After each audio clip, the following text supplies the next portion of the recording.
We are going to be adding annotations to the lovely Razor Pages Zen Spa.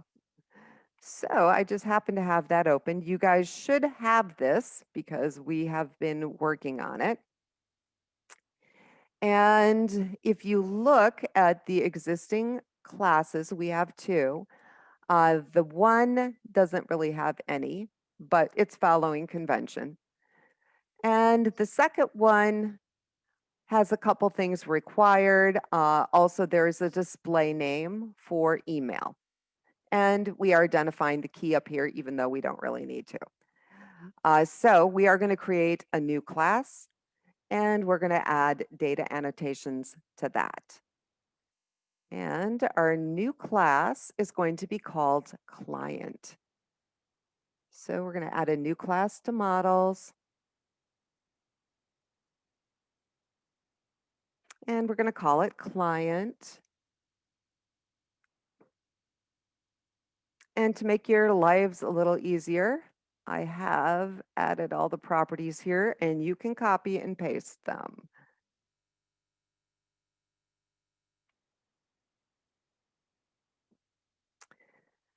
Now, I don't have any data annotations, so that is what you guys are going to be adding manually. So I'm going to pause this while I add them manually. We have discussed all of the annotations that you're going to be adding. And you can see I've added them. So they're pretty standard. We have a display name, we have a column that we are going to be changing in the table. And then for required, we have a little custom message. But there's nothing unusual about this list of data annotations. We are formatting phone number using data type, same with password. And I am going to go ahead and save. Now you will notice that we are using compare down here. That is one we didn't talk about because we're having them enter a password and then we're having them confirm. And compare actually will compare the password right here to the confirmed password. So we're telling it which property to compare to, and then if they don't match, it'll display that error message. So that was our first class that we're going to add.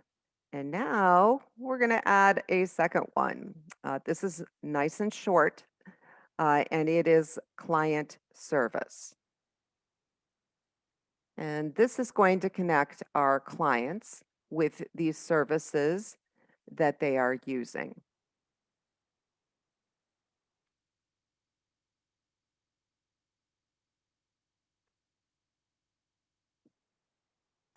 And again, I'm going to pause while I key this in. So you're going to be adding the annotations while you are adding the properties.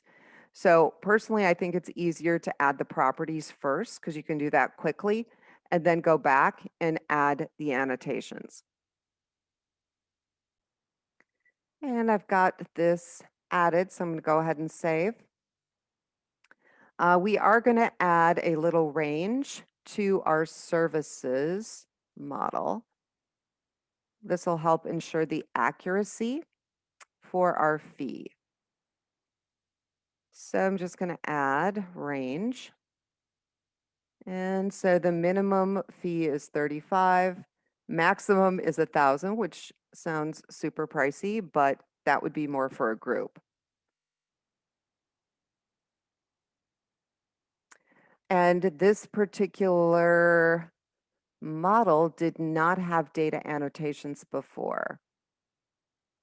So we do need to add them.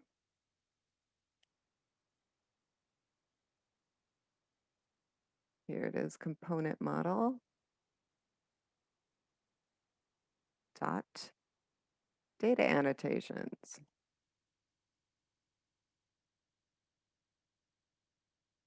And we'll save all. And I'm going to quick run a build just to make sure I don't have any errors.